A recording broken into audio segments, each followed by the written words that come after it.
Hi, this is Corey Johnston, and today's lesson is going to come from the 27th chapter in the book of Proverbs. A really interesting chain of concepts emerges in this chapter. And the book of Proverbs, it bears mention, is distinct from the majority of the Old Testament. I think about 60% of it is arranged in a narrative sequence, and that has all the characteristics that entails, namely genre and plot development. Proverbs are easier to divide because each one carries its own train of thought, and more often than not, there's nothing related between it and the surrounding passages. Some of them do bleed and bend into each other, and there are cycles which emerge, but Solomon was very much a broad-minded polymath, and these are observations drawn from nature and human interaction.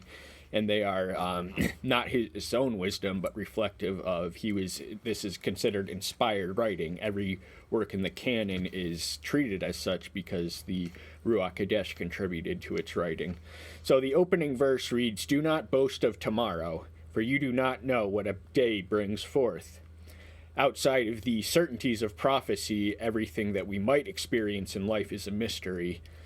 And so there's really no sense in having a false sense of assurance about a future of blessing or prosperity that you are not some inconceivable circumstance is going to rain on your parade.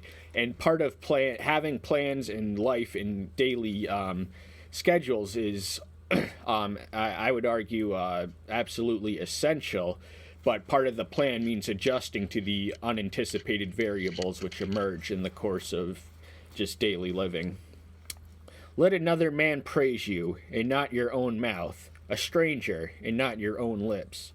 So self-conceit is clearly unflattering and unbecoming of anyone who's seeking genuine respect. So it's better to be praised by others than to be our own billboard and be our own advertiser or just to be our own show person. There's really, it's an inferior form of gaining praise is the begging of it than one who is content to receive it when it comes and will not be made conceited by the praise that others bestow on him, which will make him more inclined to praise himself, but accept it humbly. A stone is heavy and a sand is weighty, but a fool's wrath is heavier than both. Now, a fool's wrath cannot be quantifiably measured. This is a qualitative description of angry outburst and the emotion which stimulates it. And he's saying it's effectively more dangerous than a stone, which can crush your head, or sand in terms of metric measurement. But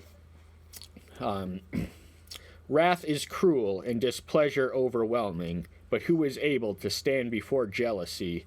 So an even deadlier enemy emerges when he's comparing wrath and displeasure. He's saying there's something worse than that, and that is envy. Envy is very much a foundational sin. I think it's often referred by more than a few philosophers hypothesized that it was the origin of all evil. But jealousy is not natural because when a child receives a blessing, he has no basis for comparison, so he is not cursed by receiving the blessing that an older person do. Once an older person gets an awareness of other people, they tend to compare their blessings they have, and that makes it a contest which can produce curses even when we are in pursuit of the blessing. Open reproof is better than hidden love. So this is saying, I think elsewhere in the book, he writes that the kisses of an enemy are more deadly than the rebuke of the friend. So friends exist to tell us what we need to know, and they'll never lie to us or be dishonest, but they can help keep us in check. This would have been all the more essential as a king, but even though we're not in quite the same circumstances, we can benefit from this applied wisdom. And so hidden love is useless. It's there's no such thing really, because love is really that which exists between two people. So if an object or a person doesn't know they're actually loved, if someone's harboring these sentiments in their heart, then it's really not love. It's just an internal implosion, essentially. The wounds of a friend are true. Now, friends may have to hurt us in order to help us in the course of and that's what friends are for. And it can be administered in love and as a matter of correction. One satisfied loathes the honeycomb, but to a hungry one any bitter is sweet. So our appetite for extra food withers the more we indulge and fill ourselves and gorge ourselves.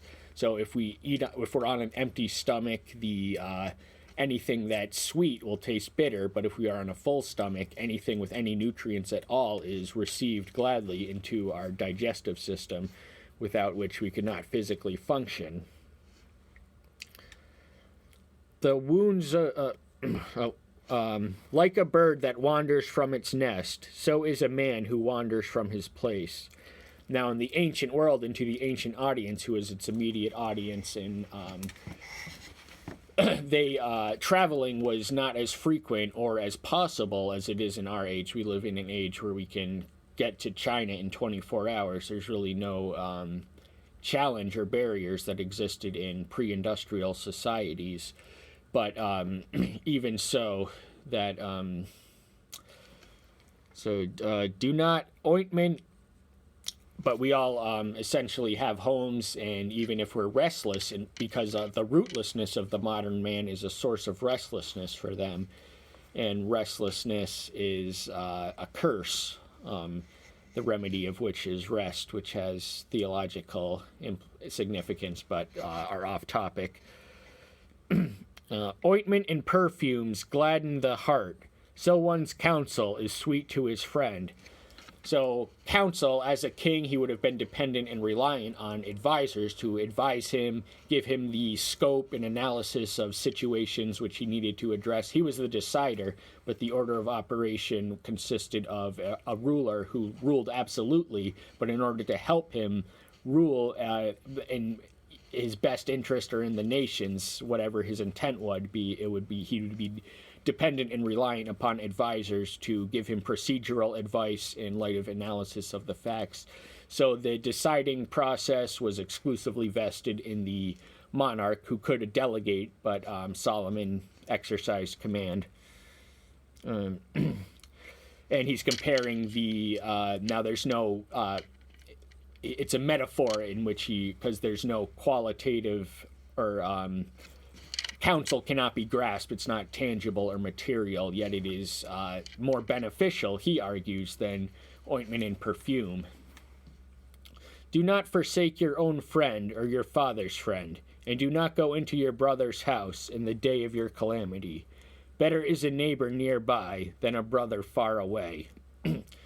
So this is family guidelines to be observed. In friendships, we are to cherish our friends, and even though most people we are friends with today may not be lifelong friends, we still can benefit from the relationship, and friends do come and go in the course of life, and that's one of the things we should keep under constant inventory is who are we friends with. And friends of the father would have been family friends, so the principle is parallel in that. And no sense in bothering your brother who lives so far away with your troubles. Clean your own house before you go stage your disasters in a loved one's home. You gotta work out your own mess before you're fit to live with others, even your own brother. And a neighbor nearby is more immediately beneficial for utilitarian functions than is a far away relative. My son, be wise and gladden my heart, that I might have a word for him who reproaches me. So his immediate audience, or his intended recipient, as he alludes to as early as the 8th chapter of the first verse, is Rehoboam, who was his son and successor. But nevertheless, the trickles of wisdom that he supplied with him in mind can be benefited to us. And just because everything that is written in Scripture is not written for us, it is written to us, it is still very much written for us. And that's a self-evident statement. If his son was wise, that would be a source of legitimate pride and joy for any father, especially a king. And he would be able to alleviate any terms of reproach in the manner that in the product that he made his son.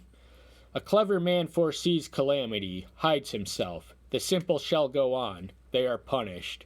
So a prudent man with foresight will anticipate the cosmic whirlwind of the cause and effect of sin's cosmic ripple effect that it can produce, and they'll avoid the dangerous or threatening course, or not take uncalculated risks, where the simple man is content to keep moving without thought and without gauging the consequences until it's far too late. Take the garment of him who is guarantor for a stranger, and for a strange woman pledge it. He who greets his friend loudly early in the morning shall have it reckoned to him as a curse.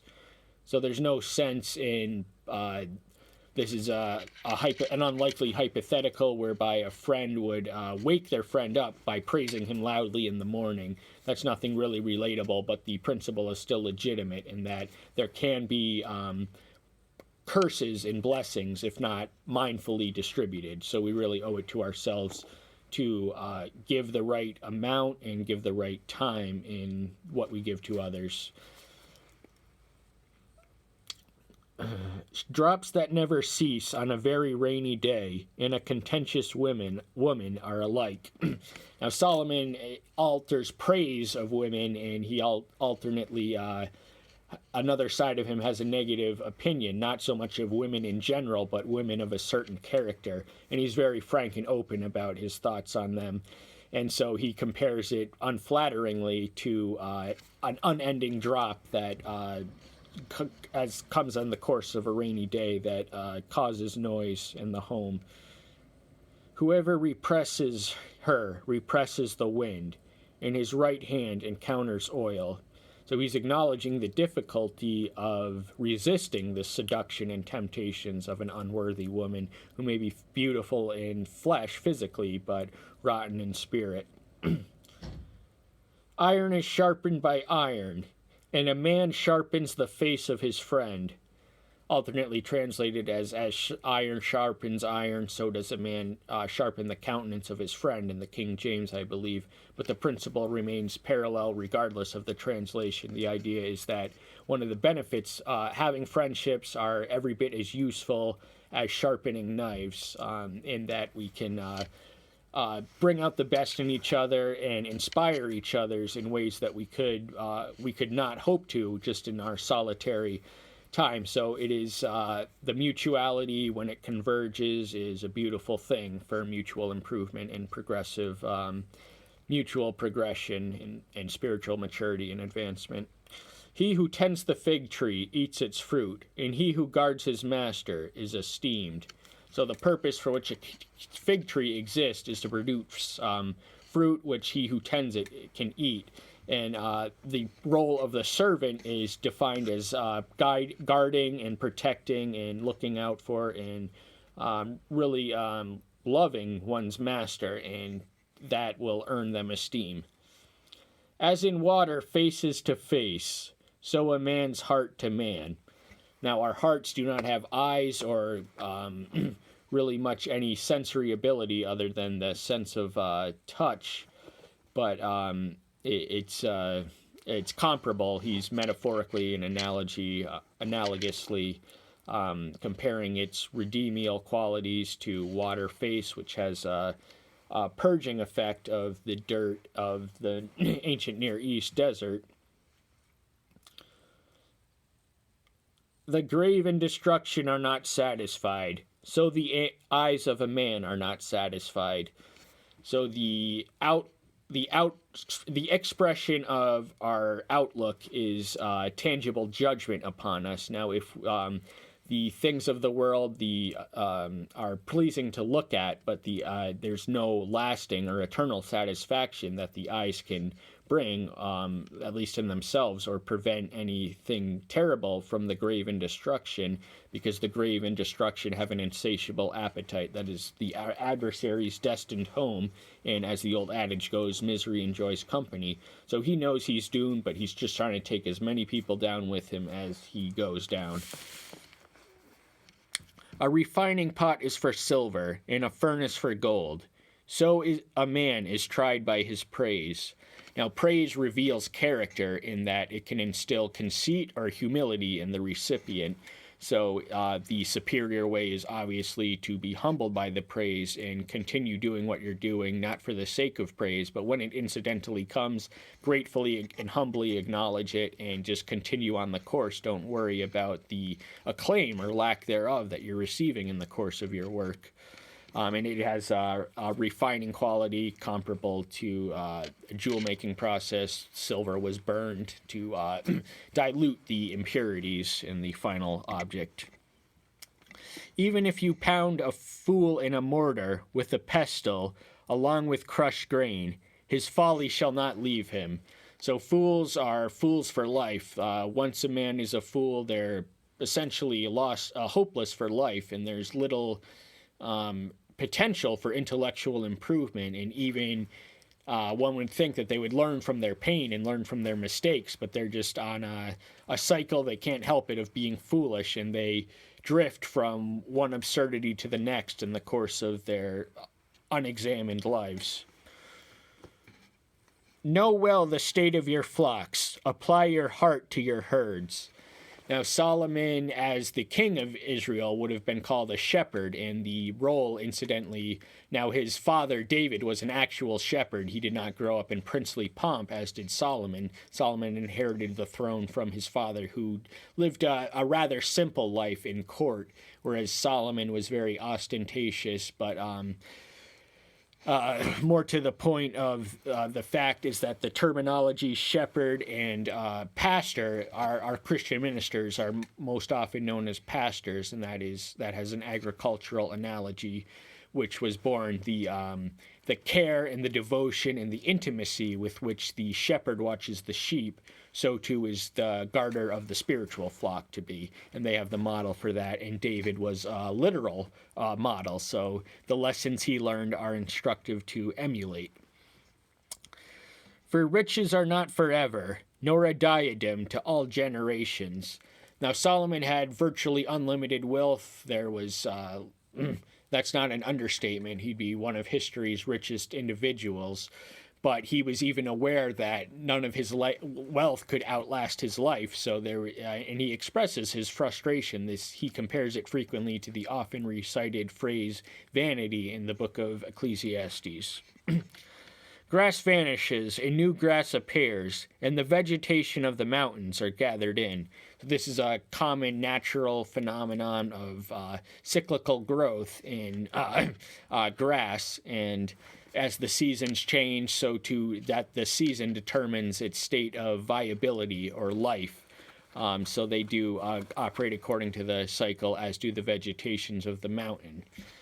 The lambs are for your garments, and the goats for the price of a field, and goat's milk enough for your food, for the food of your household, and sustenance for your girls. So he's acknowledging that it's all right, it's not controversial, or shouldn't be, that a man provide for his family. And I think Timothy writes that he who fails to do so is worse than an infidel. But that's getting a little outside the range. But that's all we have time for today. Thank you so much. Tune in next time. Bye-bye.